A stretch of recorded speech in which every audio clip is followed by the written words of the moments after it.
자, 오늘 말씀 함께 보시겠습니다. 요한복음 1장 16절부터 17절까지 말씀을 보겠습니다. 요한복음 1장 16절부터 17절 두 구절입니다. 16절, 17절 같이 읽도록 하겠습니다. 자, 준비되셨어요? 예, 되셨으면 16, 17절 읽겠습니다. 시작. 우리가 다 그의 충만한 데서 받으니 은혜 위에 은혜로라. 율법은 모세로 말미암아 주어진 것이요 은혜와 진리는 예수 그리스도로 말미암아 온 것이라. 아멘. 오늘 저는 이 본문 말씀을 통해서 여러분과 함께 은혜를 나누려고 하는데, 오늘 오랜만에 이제 연합예배를 함께 모였는데 주제가 상당히 무거운 주제인데 제가 쉽게 재미있게 말씀을 드릴게요. 율법에 대한 얘기예요, 오늘은. 근데 이게 참 중요합니다. 많은 사람들이 율법에 대해서 오해를 하고 있기 때문입니다.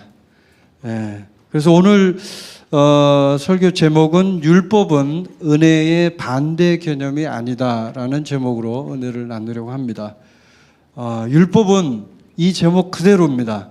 은혜의 반대 개념이 아닙니다. 율법과 은혜를 반대라고 생각합니다. 우리는 율법이 있으면 은혜는 반대편에 있어서, 은혜를 받으면 또 은혜가 있으면 율법은 필요 없다, 이렇게 생각하는 사람들이 대부분입니다. 오늘 그 부분에 대해서 여러분의 마음속에 또 여러분의 생각 속에 사고가 바뀌어지기를 축복합니다. 자, 하나님이, 제가 이 얘기를 먼저 시작해야 될 것 같아요. 하나님이 이 세상을 창조하신 거 여러분 믿습니까?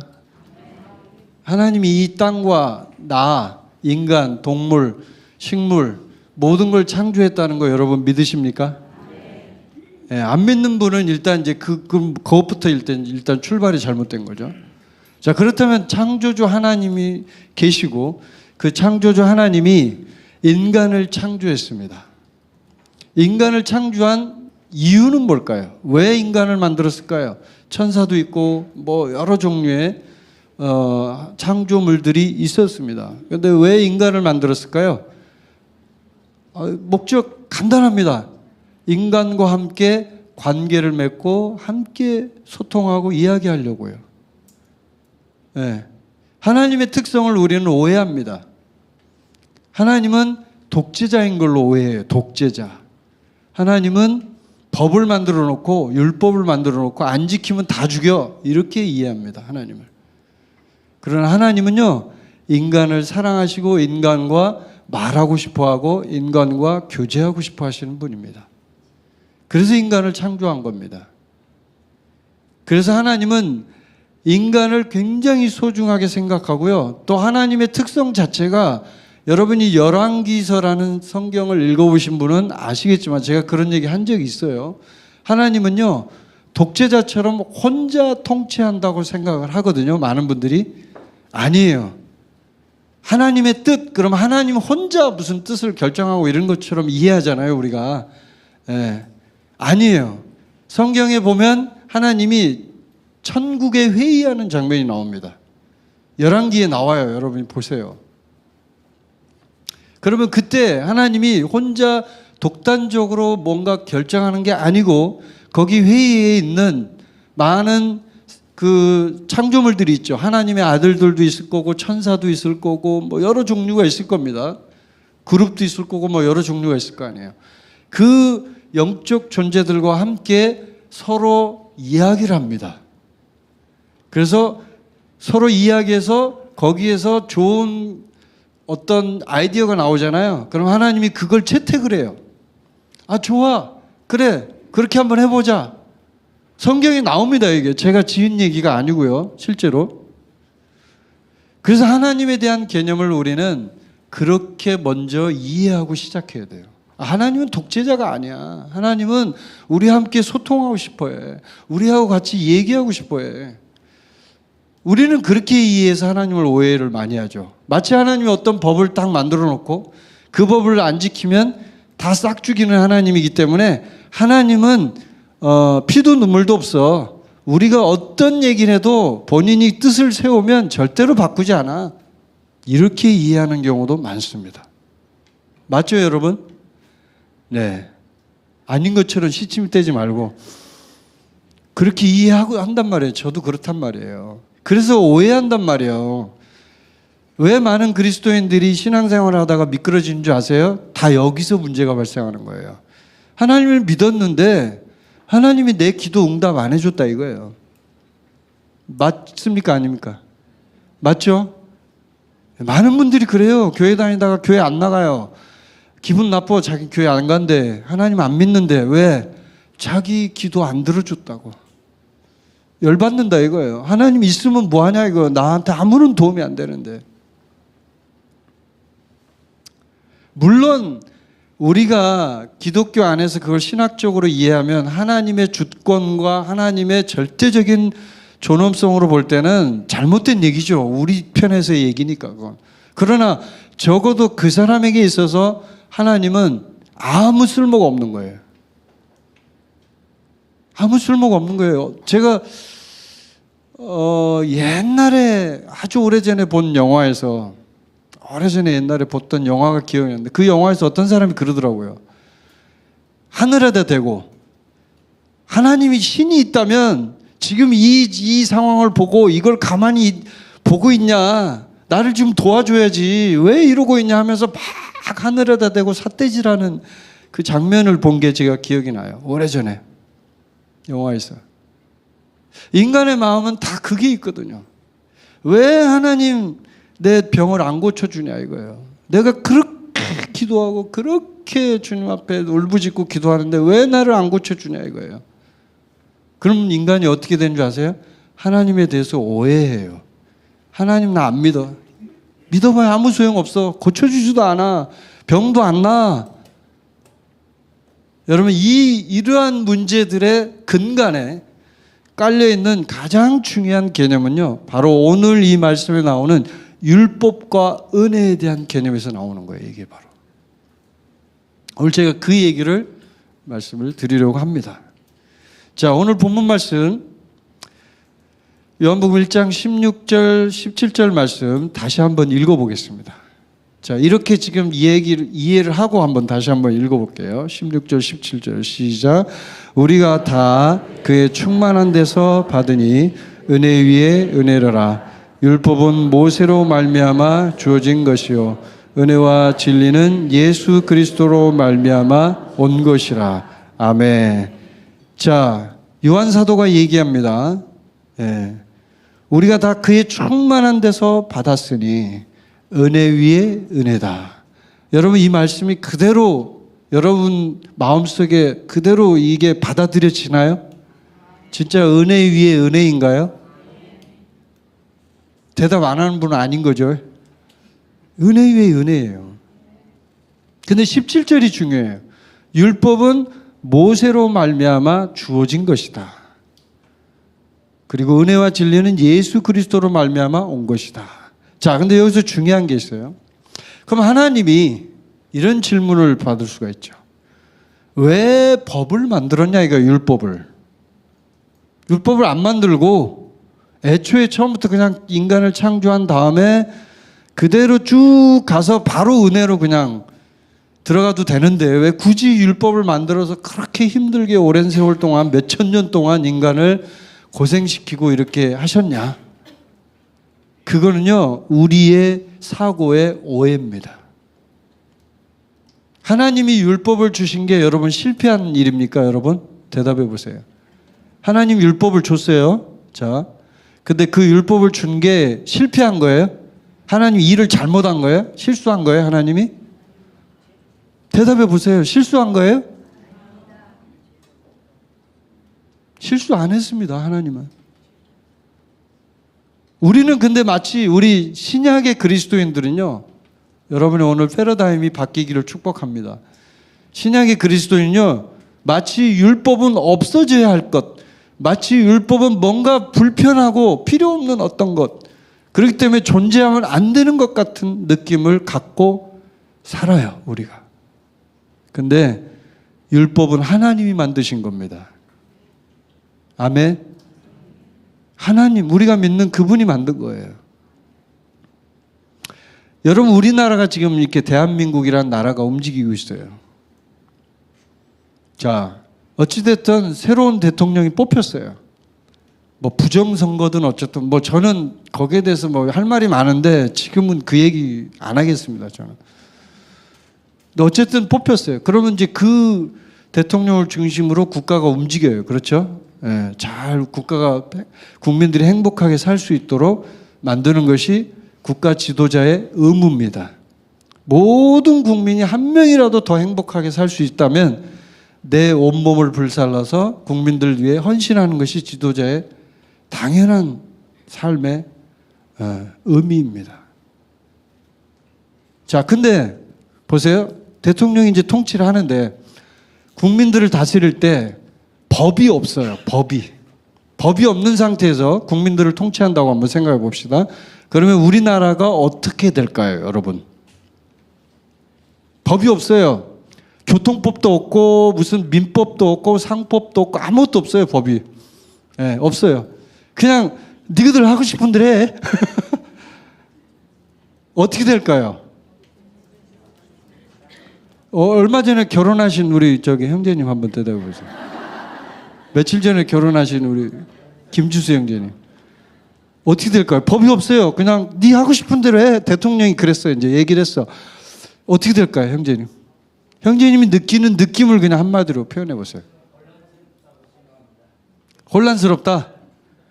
그냥 단순히 혼란스럽다로 끝날까요? 아니요. 제가 볼 때는 엄청난 일이 일어날 겁니다. 막 자매들끼리 막 머리끄댕이 잡고 싸우고 내가 먼저 왔잖아. 막 그러고 형제들은 또 막 주먹으로 때리고 싸우고 내가 먼저 왔잖아. 왜? 차들이 가는데 막 차들이 먼저 가겠다고 막 교차로에서 난리가 나. 신호등이 없으니까요. 막 먼저 가겠다고. 그러니까 이쪽에서 온 사람이 차에서 내려갖고 멱살을 잡고 싸우고 막. 여러분, 법은요, 인간을 불편하게 하려고 주어진 게 아니고 인간을 행복하게 하려고 주어진 거예요. 율법도 마찬가지입니다.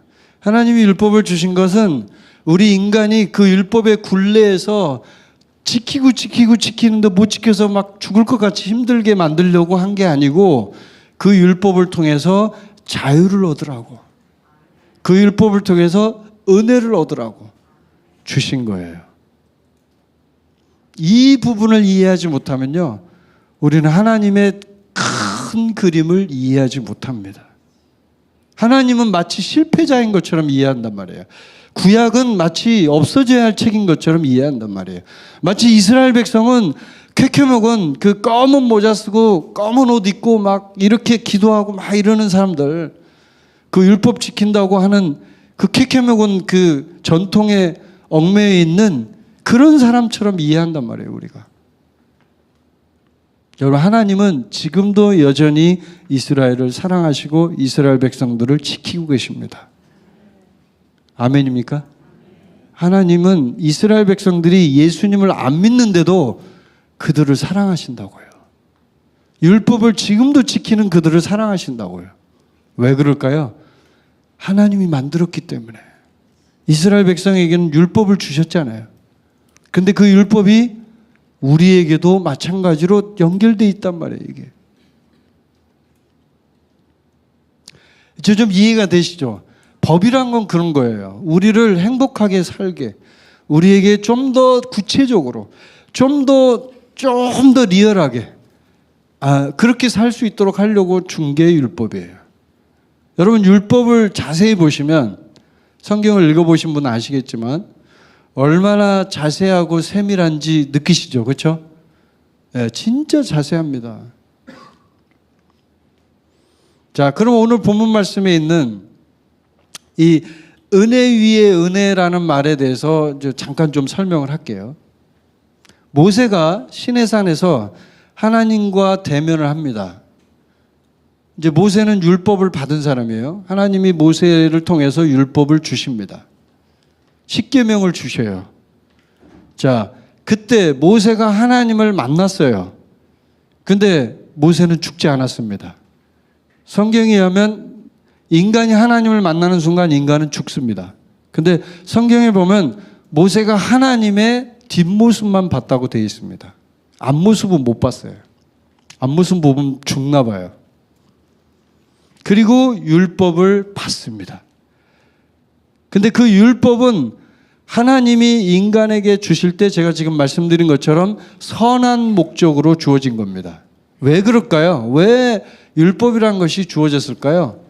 아까 말한 것처럼 인간이 원래 창조될 때의 그 상태로 얘기하면, 인간이 타락하지 않았다면 인간은 율법이 필요 없을 거예요. 그렇죠? 모두가 다 하나님처럼 그런 성품을 갖고 있고 스스로 알아서 잘해요. 근데요, 인간이 선악과를 먹고 난 이후에, 그런 이후에 인간이요 타락을 했잖아요. 그러면서 이 본성 자체가 변화됐잖아요. 옛날에 어떤 유머에 그런 얘기가 있더라고요. 선악과를 누가 따먹었냐고 이제 질문을 했대요, 한 사람이. 그랬더니 그 사람이 선악과를 뭐 한국 사람은 안 따먹었어요 막 이랬대요. 그랬더니 옆에 있던 진짜 한국 사람이 한국 사람은 선악과를 따먹는 게 아니라 뱀을 잡아먹었을 거예요 이랬다고 하더라고요. 그랬으면 아마 이 성경 역사가 좀 달라졌을 텐데, 그죠? 선악과를 안 따먹고 선악과 관심 없어. 우리는 과일에 관심 없어. 뱀을 잡아먹어야 돼. 몸보신해야 되니까. 차라리 그놈을 잡아서 먹어버렸으면 더 좋았을 텐데. 네, 그런 유머도 있어요. 그런데 이제 우스갯소리고, 하나님은 인간이 이제 타락하고 나니까 인간의 본성이 바뀌었단 말이에요. 그러면 인간이 바뀐 본성의 상태에서 인간이 행동하는 모습을 하나님은 보셨습니다. 그리고 그것이 도저히 감당할 수 없는 수준으로 인간이 나쁜 짓을 한다는 걸 알기 시작했어요, 하나님이. 그래서 홍수가 일어났죠. 그렇죠? 여러분이 아시는 사건.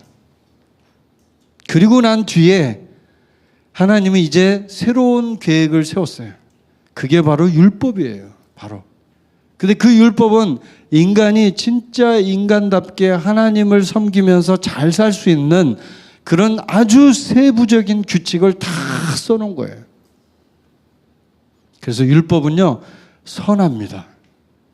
예수님도 복음서에서 이렇게 얘기했어요. 나는 율법을 폐하러 온 것이 아니라 율법을 뭐하러 왔다고요? 완성하러 왔다. 아멘. 율법은 폐해지려고 예수님이 그렇게 한 게 아니에요. 그리고 율법은 하나님의 은혜를 드러내기 위해서 존재합니다. 우리 인간이 법을 지킵니다. 본성이 악한 상태에서. 그 법을 완전히 지킬 수 있을까요? 못 지킵니다. 한국에도 지금 이런 일반적인 법을 만들어 놨을 때 인간들이 얼마나 법을 교묘하게 이용하는지 여러분 아시죠? 그렇죠? 저기 저 부동산 사장님 계시네. 저기 부동산 할 때 그 법 가지고 장난치는 사람 많죠. 그렇죠? 본인도 그렇게 해요? 아니 그건 아니죠. 예, 법으로 교묘하게 이용한단 말이에요. 그래가지고 딱 그 법을 딱 넘어서 자기가 유리한 쪽으로 딱 써먹어요. 그거를. 인간은 지키지 않아도 그걸 한단 말이에요. 그래서요, 율법을 지키다가 인간이 마지막에 최종적으로 종착점에 깨닫는 게 뭔지 아세요? 하나님의 은혜가 필요하구나. 도저히 안 되는구나, 이게. 불가능하구나. 그래서 율법은 하나님의 은혜를 드러내게 돼 있다는 거예요. 끝에 가서는. 그리고 율법 자체도요, 율법은 어떤 구속, 그 다음에 무언가 요구하고 이러기 때문에 그렇게 이해하는데, 율법 자체도 은혜예요, 은혜, 사실은. 엄밀히 말하면. 율법이 세워짐으로 인해서 이스라엘 백성은요, 자기가 무언가 해야 되는 어떤 그 삶의 기준, 어떤 것들, 뭐 인간들끼리 막 싸우고 네가 맞냐, 내가 틀리냐 막 이런 거 있잖아요. 그거 없어졌어요. 신명기 4장 한번 펴보세요, 여러분.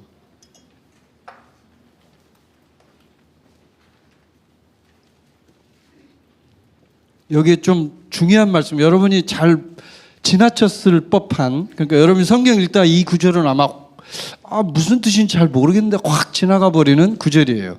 신명기 4장 5절부터 한번 보세요. 잘 보세요. 한번 그 구절을 5절부터 같이 한번 읽어보겠습니다. 8절까지. 자, 8절까지 시작. 내가 나의 하나님 여호와께서 명령하신 대로 규례와 법도를 너희에게 가르쳤나니 이는 너희가 들어가서 기업으로 차지할 땅에서 그대로 행하게 하려 함인즉 너희는 지켜 행하라. 이것이 여러 민족 앞에서 너희의 지혜요 너희의 지식이라. 그들이 이 모든 규례를 듣고 이르기를 이 큰 나라 사람은 과연 지혜와 지식이 있는 백성이로다 하리라. 우리 하나님 여호와께서 우리가 그에게 기도할 때마다 우리에게 가까이 하심과 같이 그 신이 가까이 함을 얻은 큰 나라가 어디 있느냐. 오늘 내가 너에게 선포하는 이 율법과 같이 그 규례와 법도가 공의로운 큰 나라가 어디 있느냐. 아멘. 자, 율법 뭐라 그래요? 너희의 지혜요 너희의 지식이니라. 율법은 우리에게 씌워진 올무나 그런 것이 아니에요. 올가미가 아니에요. 율법은 지혜와 지식이고요. 하나님이 이 율법을 주면서 이 나라는 이 세상에서 가장 큰 나라다. 이런 법도와 공의로운 나라가 어딨냐. 이런 나라가 어디 있어. 이렇게 하는 나라가 어딨냐. 다른 이방 나라를 봐라. 엉망진창이다. 엉망진창. 예, 이렇게 얘기하시는 거예요. 그래서요, 은혜 위에 은혜라는 말은 결국 두 번째 은혜가 있다는 얘기잖아요. 은혜 위에 은혜. 그 두 번째 은혜는 뭘까요, 여러분? 예수 그리스도의 은혜입니다. 아멘. 이건 당연히 그렇게 나와야죠, 답이. 두 번째 은혜가 바로 예수님의 은혜예요. 자, 그럼 예수님은 이 율법을 통해서 이스라엘 민족이 살다가 예수님 자체도 유대인이고요. 예수님이 태어난 곳도 유대 땅이고요. 예수님이 살았던 문화도 유대인 문화예요. 제가 얼마 전에 이스라엘 갔다 왔는데 지금 전쟁이 일어나고 있죠. 불과 얼마 전이에요. 제가 갔다 온 게 4월 5월 그 무렵에 갔다 왔으니까요. 5월이면 지난달이네. 얼마 안 됐네 진짜. 지금 불바다예요 지금 이스라엘이. 근데 제가 이렇게 이스라엘 가서 이번에 좀 자세하게 좀 여러 군데를 돌고 좀 살펴봤는데, 제가 그 예루살렘에서 그 올드시티 안쪽에 이제 성에 들어가면은 그 이제 유대인들이 모여서 기도하는 데가 있어요. 그게 뭐냐면 다윗의 무덤이라고 하는 곳인데, 그 가짜 무덤이에요 사실은. 진짜 다윗 무덤은 아닌데, 근데 거기를 가서 사람들이 막 이렇게 기도해. 이렇게 흔들면서 이렇게 진짜 딱 이렇게 기도합니다. 웃을 일이 아니에요. 그 사람들이 이렇게 한다니까 진짜로.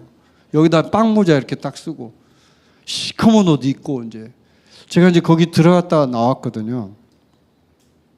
그 보고 이렇게 나와서 밖에서 기다리는데 우리 아내가 좀 늦게 나와가지고 제가 이제 기다리는데 밖에서 가만히 이 사람들 모습을 가만히 관찰을 하는데, 유대인들을 가만히 보니까 율법을 지키는 거잖아요 사실 어떻게 보면.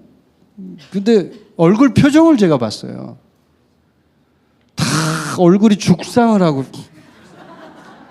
그러니까 좀 이렇게 행복한 얼굴이 아니고 다 그냥 막 심각한, 막 여기에 한자 내천자가 이렇게 딱 그려져가지고 딱 이렇게 그런 심각한 표정으로 다 기도를 하고 막 이러고 있는 거예요.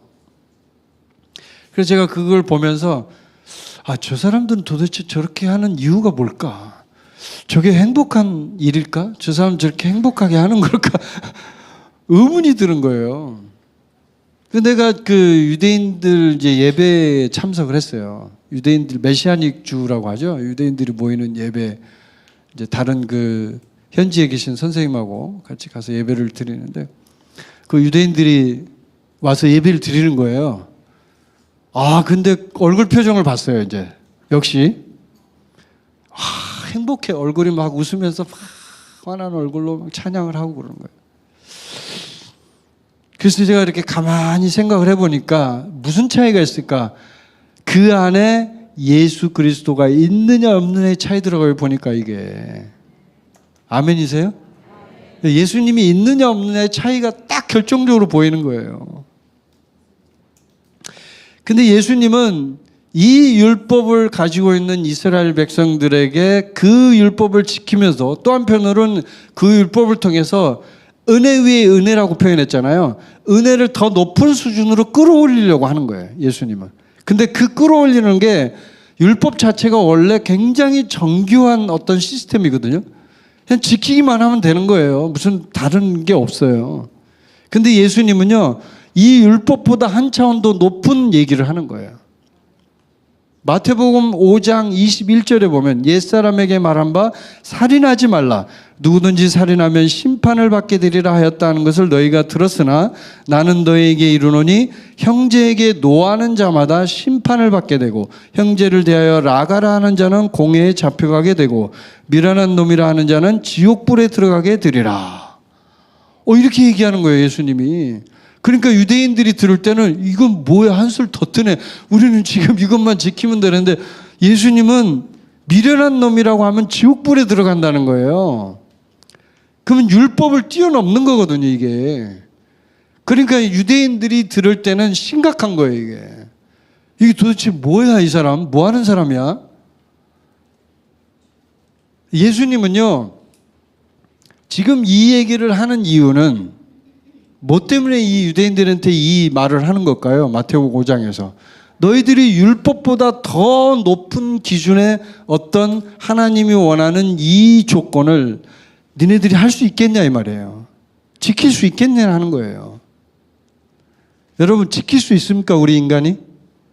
못 지킵니다. 우리 인간 못 지킵니다. 그 못 지킬 때 우리가 뭘 마지막에 최종적으로 뭘 우리가 구할까요?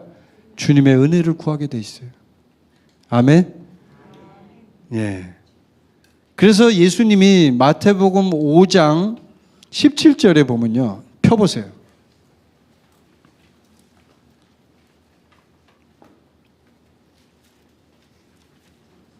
오늘 좀 성경을 많이 보니까 이해해 주세요. 예, 마태복음 5장 17절. 부터 20절까지 같이 한번 읽어보겠습니다. 여러분들이 많이 보신 구절인데 역시나 이 구절도 자세히 봐야 돼요, 여러분이. 자, 5장 17절부터 시작.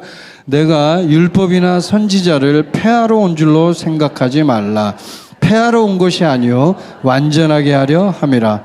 진실로 너희에게 이르노니 천지가 없어지기 전에는 율법의 1.1획도 결코 없어지지 아니하고 다 이루리라.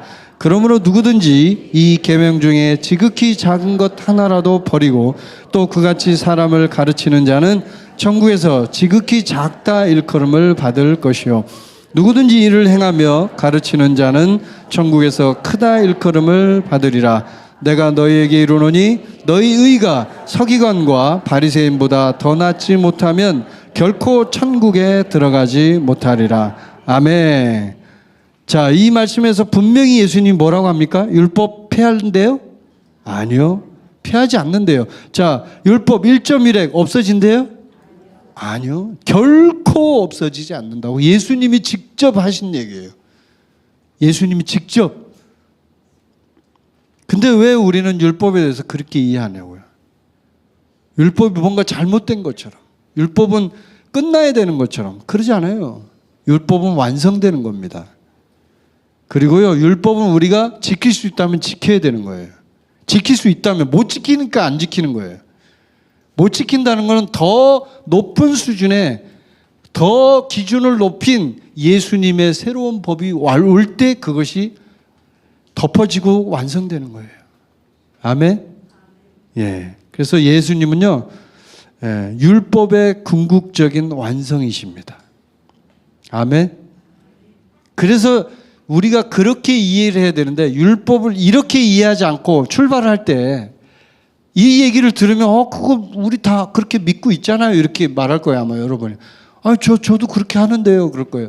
근데요, 출발을 할 때 우리가 율법을 그렇게 이해하지 않고 출발하면요, 지금 말하는 이게 의미가 없어요.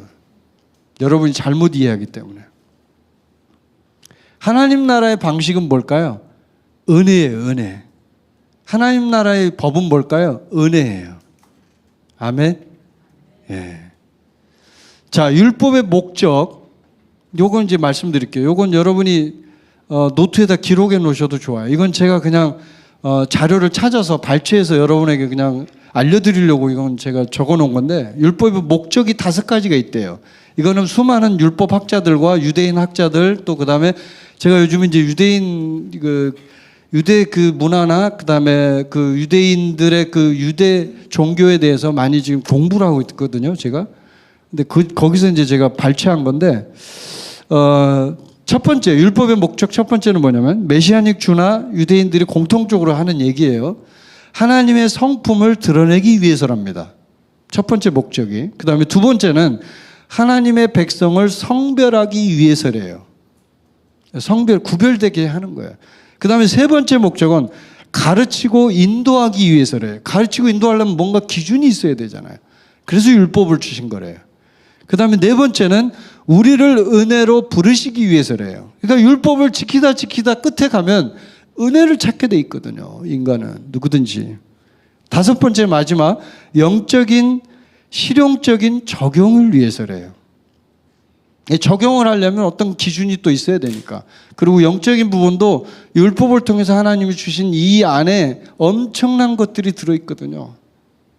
저도 제가 이렇게 공부를 하면서 느끼는 게 율법 안에 어마어마한 게 들어있어요. 우리가 그걸 놓치는 거예요, 그냥.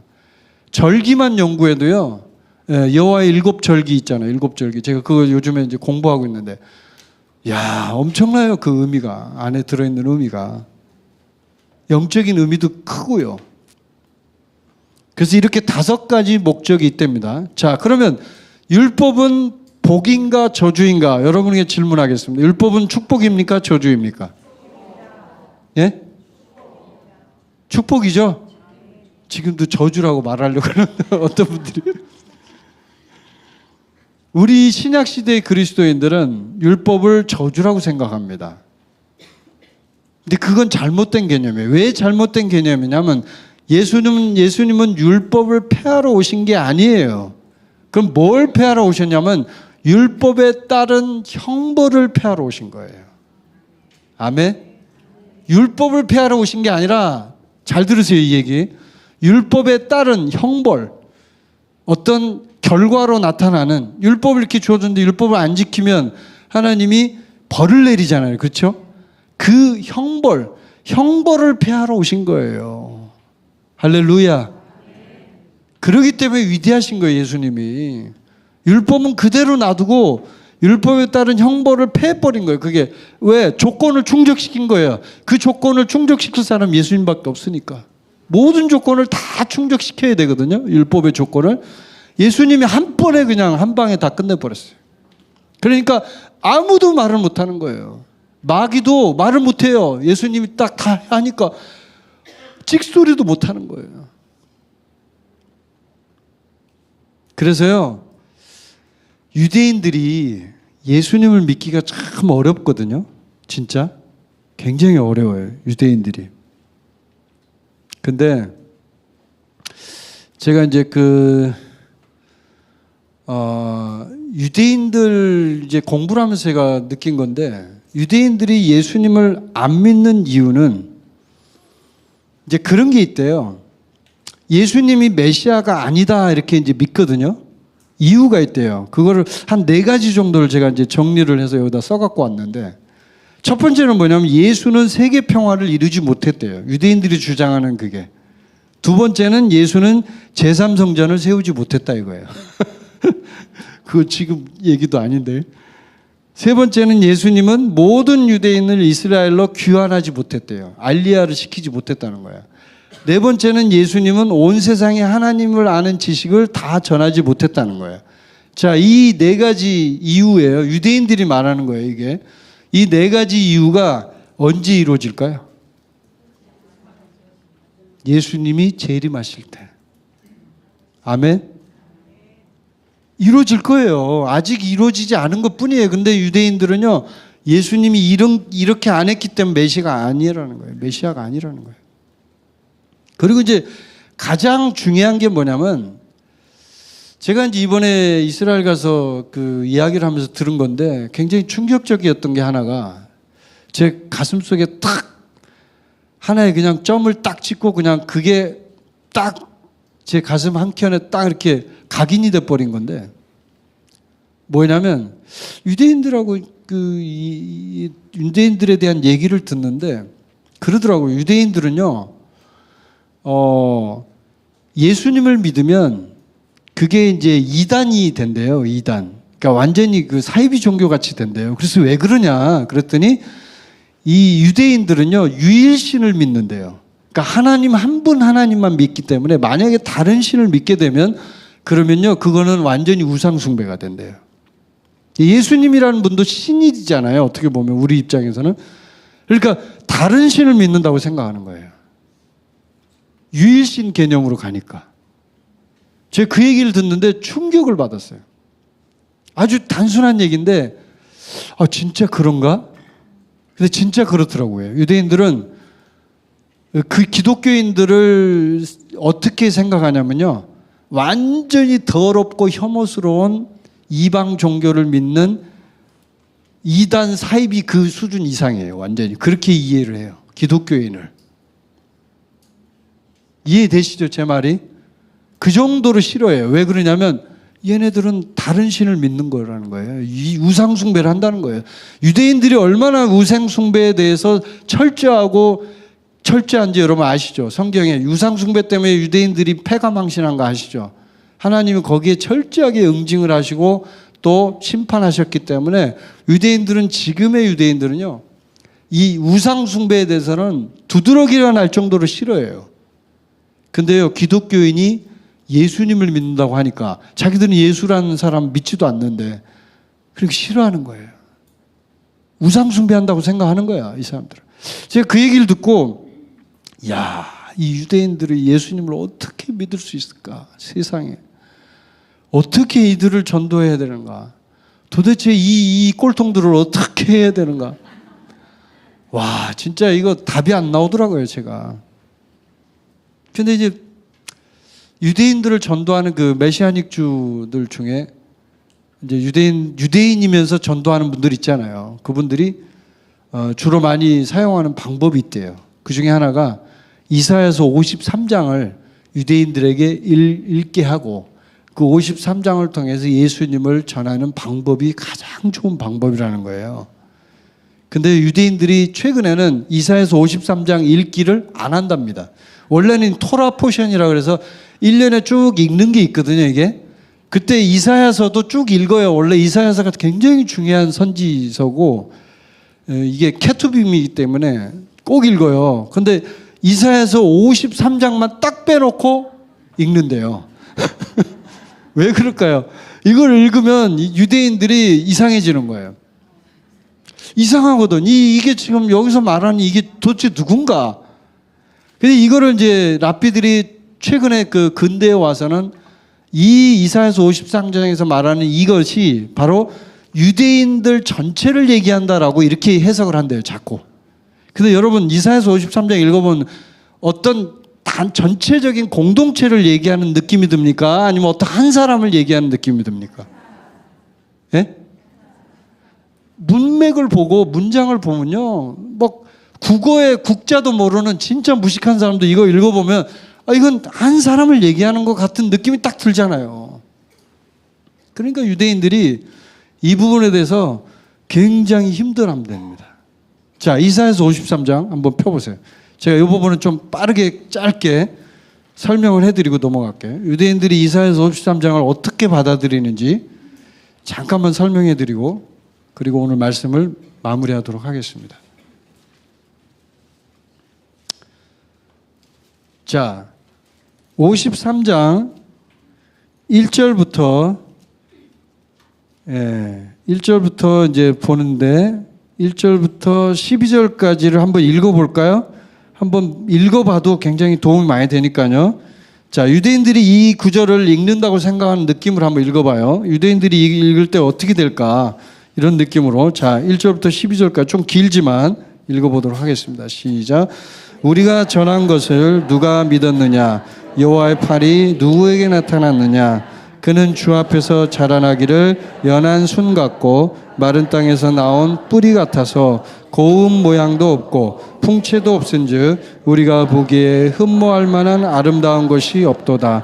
그는 멸시를 받아 사람들에게 버림을 받았으며 강고를 많이 겪었으며 질고를 아는 자라. 마치 사람들이 그에게서 얼굴을 가리는 것 같이 멸시를 당하였고 우리도 그를 귀히 여기지 아니하였도다. 그는 실로 우리의 질고를 지고 우리의 슬픔을 당하였거늘 우리는 생각하기를 그는 징벌을 받아 하나님께 맞으며 고난을 당한다 하였노라. 그가 찔림은 우리의 허물 때문이요 그가 상함은 우리의 죄악 때문이라. 그가 징계를 받음으로 우리는 평화를 누리고 그가 채찍에 맞음으로 우리는 나음을 받았도다. 우리는 다 양 같아서 그릇 행하여 각기 제 길로 갔거늘 여호와께서는 우리 모두의 죄악을 그에게 담당시키셨도다. 그가 곤욕을 당하여 괴로울 때에도 그의 입을 열지 아니하였으며 마치 도수정으로 끌려가는 어린 양과 털 깎는 자 앞에서 잠잠한 양같이 그의 입을 열지 아니하였도다. 그는 곤욕과 신문을 당하고 끌려갔으나 그 세대 중에 누가 생각하기를 그가 살아있는 자들의 땅에서 끊어짐은 마땅히 형벌받을 내 백성의 허물 때문이라 하였으리요. 그는 강포를 행하지 아니하였고 그의 입에 거짓이 없었으나 그의 무덤이 악인들과 함께 있었으며 나 죽은 후에 부자와 함께 있었도다. 여호와께서 그에게 상함을 받게 하시기를 원하사 질고를 당하게 하셨은즉 그의 영혼을 속건 제물로 드리기에 이르면 그가 씨를 보게 되며 그의 날은 길 것이요 또 그의 손으로 여호와께서 기뻐하시는 뜻을 성취하리로다. 그가 자기 영혼에 수고한 것을 보고 만족하게 여길 것이라. 나의 의로운 종이 자기 지식으로 많은 사람을 의롭게 하며 또 그들의 죄악을 친히 담당하리로다. 그러므로 내가 그에게 존귀한 자와 함께 목을 받게 하며 강한 자와 함께 탈취한 것을 나누게 하리니 이는 그가 자기 영혼을 버려 사망에 이르게 하며 범죄자 중 하나로 헤아림을 받았음이니라. 그러나 그가 많은 사람의 죄를 담당하며 범죄자를 위하여 기도하였느니라. 아멘. 자, 맨 마지막에 그 범죄자를 위하여 기도하였느니라 라는 문장 있죠? 기도라고 되어 있는 것을 거기 여러분 펜으로 성경에 고치십시오. 기도가 아니고 중보입니다. 중보. 이거는 번역이 잘못됐습니다. 중보라고 번역해야 됩니다. 중보. 그럼 중보가 무슨 뜻이냐? 중보 기도하는 거냐? 아니에요. 그런 뜻이 아니에요. 중보는 중보 기도만 있는 게 아니고 중보라는 거는 중재하다. 그런 말 아시죠, 여러분? 중재하다라는 뜻이에요, 이게. 근데 지금 한글 성경이 이렇게 번역을 했는데요. 이건 좀 고쳐야 됩니다. 그래서 좀 이해가 돼야 됩니다. 자, 그럼 1절부터 빠르게 설명을 하고 넘어가겠습니다. 1절을 유대인들이 읽으면 우리가 전한 걸 누가 믿었냐? 사람들은 메시아를 믿지 않는단 말이에요. 유대인들은. 예. 그냥 넘어가겠죠, 이 부분은. 요한복음에서 말하는 자기 백성에게 예수님이 왔는데 그 백성들이 영접하지 아니하더라. 보셨죠? 딱 그렇게 된 거예요. 자, 2절에 넘어가니까 메시아는 하나님의 아들이라는 것을 2절이 설명하기 때문에 이 2절을 딱 읽는 순간 유대인들은 부딪히기 시작해요. 와, 이게 뭐야? 왜 그러냐면, 자, 그는 주 앞에서 자라나기를, 이 주가 여호와로 번역할 수도 있거든요, 이게. 하나님 앞에서 자라나기를, 그러면 하나님 앞에서 자라나는 게 누가 자라나는 거예요, 여러분? 예? 아들이 자라죠, 아들. 하나님 아버지, 아들. 그러니까 아들이라는 개념이 여기서 나와버리니까 유대인들이 이해가 안 되는 거예요, 이게. 열이 받는 거예요. 그래서 바리새인들이 예수님을 잡아 죽이려고 한 거예요. 하나님의 아들이라고 하니까 이게 어디 인간이 돼가지고 하나님의 아들이라고 그래? 미쳤나 저게 막 이거예요. 그러니까 이 사람들이 볼 때는 그 개념을 이해하셔야 돼요. 그래서 그는 주 앞에서 자라나길, 이게 이사야서 책에 있는 거, 유대인들이 읽는 책에 이게 있으니까 이 글을 딱 읽는 순간 억 하는 거예요, 유대인들이. 뭐야 이거? 그래서 여기서 이제 2절에서 걸린대요, 유대인들이. 대부분 걸려서 이거 뭐야? 그래서 많은 유대인들이 이사야서 53장을 읽으면서 예수님께 돌아온답니다. 할렐루야. 그래서 여러분이 이제 기도 제목 하나 드릴게요. 유대인들을 위해서 기도하시려면 이사야서 53장을 읽고 유대인들이 변화되게 해달라고 기도해 주세요. 그들이 이걸 읽을 때 2절을 부딪힐 때 심각한 자기 정체성의 혼란이 온답니다. 아니 우리는 여호와 하나님만 믿는데 뭐야 지금 여기서 우리가 존경하는 이 이사야 선지자가 이렇게 써놨네 이렇게 하는 거죠. 근데 여기서 지금 2절에서 그 다음에 보면은 예수님을 표현한 데 보니까 고운 모양도 없고 풍채도 없고 흠모할 만한 아름다운 것이 없도다 이러잖아요. 굉장히 평범해 보이거든요. 예. 그러니까 더 좀 그런 부분이 있지만 어쨌든 2절의 앞부분 때문에 유대인들이 많이 혼란스러워한대요. 그 다음에 3절에는 메시아는 그 예수님은 경멸과 거절을 당하고 버림받았죠. 그렇죠? 맞죠? 우리는 이 구절을 보면 그냥 그대로 받아들여져요. 이 구절이 너무나 생생하게 예수님을 묘사하는 표현이에요. 우리가 볼 때는. 간고, 질고, 뭐 이게 좀 어려운 말인데 마코브, 고통 뭐 이런 뜻인데요. 질고, 홀리, 질병 뭐 이런 뜻이. 그래서 이 이사야서 53장 3절을 붙잡고 우리가 기도하면 우리의 질병이 치유되고 그러는 거예요. 근데 중요한 건 여기서 하나 제가 이제 힌트를 드리면요. 많은 사람들이 질병 치유를 여기서 이제 오해가 있을 수 있어요. 스미스 위글소스에 대해서도 제가 많이 공부를 했잖아요. 근데 많은 사람들이 오해하는 게 뭐냐면 치유는 하나님이 하시는 거지 인간이 하는 게 아니거든요. 근데 중요한 건 이 이사야서 53장 3절에서 말하는 이 부분이 육체적인 치유도 얘기하지만 더 궁극적으로 나아가면 우리의 영과 혼과 육체 이 세 부분을 다 치유하는 걸 포함하는 거예요. 잘못하면 우리가 육체 치유만 집중할 수가 있거든요. 근데 영과 혼과 육체를 같이 치유하는데 영혼 육이 같이 치유되면 어떻게 될까요? 육체마저도 영혼육을 따라가기 때문에 더 건강하게 치유가 되는 거예요. 그래서 먼저 치유될 게 뭐냐면요. 우리의 영혼이 먼저 치유돼야 되는 거예요. 아멘? 그러면요. 육체는 자동적으로 따라온다는 거예요. 이게. 그런 의미가 사실 더 강해요. 여기서. 예수님이 보세요. 예수님이 십자가에 달리고 채찍을 맞고 멸시를 당하고 버림받고 이렇게 하는 게 우리의 육체의 질병만 치유하려고 그렇게 한 거예요? 아니잖아요. 우리의 죄 문제를 해결하고 우리의 영혼의 그 문제를 해결하려고 한 거잖아요. 그래서 같이 봐야 된다는 거예요. 같이 이거를. 그 다음에 4절에 보면 우리의 슬픔을 짊어지셨다 이렇게 돼 있잖아요. 말 그대로예요. 근데 사람들은 유대인들은 예수님 자기가 잘못해서 그런 거 아니야? 이렇게 생각한단 말이에요. 그 다음에 5절에 보면 그가 찔림은, 그가 상함은 이 부분을 가지고 또 치유에 대해서 우리가 또 많이 선포하죠. 기도하죠. 예. 여러분 패션 오브 크라이스트라는 영화를 보셨죠? 거기 예수님이 십자가에 못 박히시는 이 장면, 채찍 맞는 장면 보시면 진짜 잔인하게 하잖아요. 근데 그게 전부 다 누구 때문에 그런 거예요? 나 때문에 그런 거라는 거예요. 우리 인간의 죄 때문에. 본인한테는 사실 그렇게 받을 만한 그런 죄가 없는데.